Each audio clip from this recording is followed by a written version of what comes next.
आकाश आनंद एक ऐसा नाम इस वक्त आकाश आनंद पर सबसे ज्यादा चर्चा हो रही है और हो इसलिए रही है क्योंकि बसपा ने जिस तरीके से आकाश आनंद को एक बार फिर से सिरमौर पहनाया है। निश्चित तौर पर समझा जा सकता है कि आकाश आनंद के कंधों पर बड़ी जिम्मेदारी है बसपा की। एक तरफ आकाश आनंद वो युवा नेतृत्व हैं जिनके कंधों पर बसपा की सारी जिम्मेदारी है।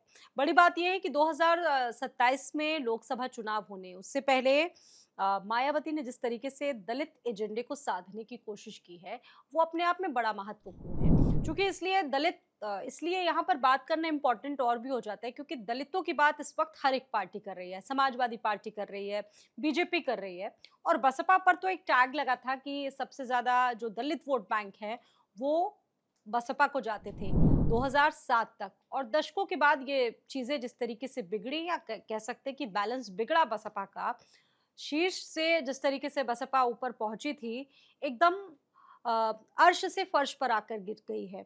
वोट बैंक बुरी तरह से बिफर गया है बसपा का और ऐसे में अब आकाश आनंद के सहारे क्या जो पुराना वोट बैंक है मायावती का वो वापस बसपा में आ पाएगा? और क्या समाजवादी पार्टी और बीजेपी के दलित एजेंडे का जवाब दे पाएंगे आकाश आनंद? वर्तमान समय में बड़ी चुनौतियां हैं। एक तरफ अखिलेश यादव का युवा नेतृत्व आपने देखा 2024 में किस तरीके से उन्होंने पार्टी को कहां से कहां तक पहुंचा दिया। दूसरी तरफ बीजेपी लगातार कोशिशें कर रही है, चीजों को आगे बढ़ाने की कोशिश कर रही है, बहुत सारे दलित नेताओं को भी आगे करने की कोशिश कर रही है और इसके साथ साथ अब तक का एक बहुत बड़ा नाम जो कहा जा सकता है कि बड़ा खास बना है राजनीति में, आजाद समाज पार्टी के चंद्रशेखर। क्या चंद्रशेखर आजाद को आकाश आनंद पीछे कर पाएंगे, जवाब दे पाएंगे? क्योंकि ये भी युवाओं में बड़ी तेजी से चर्चे बहुत लोकप्रिय हो रहे हैं। इसके साथ साथ कांग्रेस की अगर हम बात करें तो कांग्रेस भी लगातार प्राइवेट सेक्टर में आरक्षण जैसे मुद्दों को लुभाने की कोशिश कर रही है, दलित वर्ग को लुभाना चाह रही है। चाहे राहुल गांधी की बात करें या प्रियंका गांधी की बात करें, बार बार दलित वर्ग जोड़कर वो अपने वोट बैंक को बढ़ाने का काम करती है।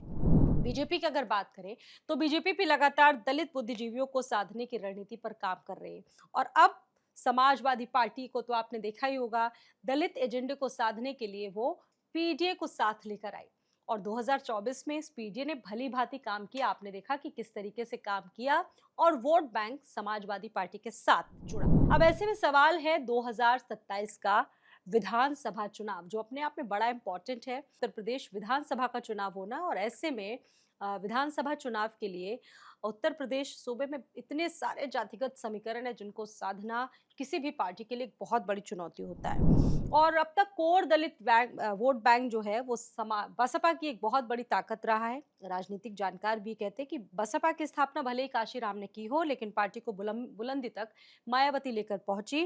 3 बार बीजेपी के साथ गठबंधन किया और खुद के बलबूते यूपी की सरकार बनी और लगभग 3 दशकों तक जिस तरीके से राज किया, कई बार मुख्यमंत्री बनी और 2007 तक बड़ी मजबूती के साथ बसपा की पार्टी उनकी खड़ी रही। लेकिन धीरे धीरे जिस तरीके से पार्टी बिफरी है, उसको संभालना भी मायावती और बसपा के लिए एक बड़ी चुनौती बना हुआ है। मायावती ने जब सूबे में यूपी की राजनीति का झंडा गाड़ा था, तब से मुलायम सिंह यादव, भाजपा के कल्याण सिंह और राजनाथ जैसे नेता थे। लेकिन अब समय बदला है, परिवर्तन हुए हैं।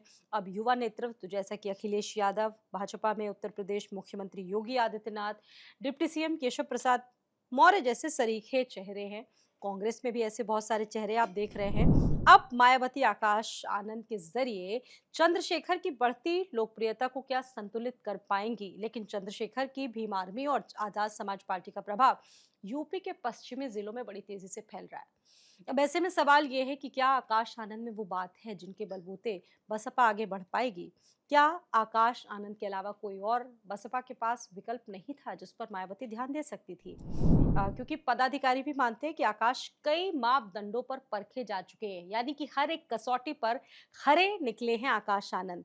मायावती ने 2 बार पद छीना, पिछली बार तो मायावती ने पार्टी से निकाल दिया, लेकिन उसके बाद भी आकाश आनंद ने सार्वजनिक रूप से मायावती से माफी मांगी, पार्टी से माफी मांगी और बहाली हुई और अब उनका ये संयम ही सत्ता में पूरी तरह से बदल चुका है। ये विश्लेषण आपको कैसा लगा आकाश आनंद को लेकर, हमें जरूर बताइएगा। और क्या वाकई में आकाश आनंद में वो बात है जो 2027 तक उनको और भी आगे ले जाएगी? क्या उनकी वजह से बड़ा बदलाव होगा बसपा में? बताइएगा।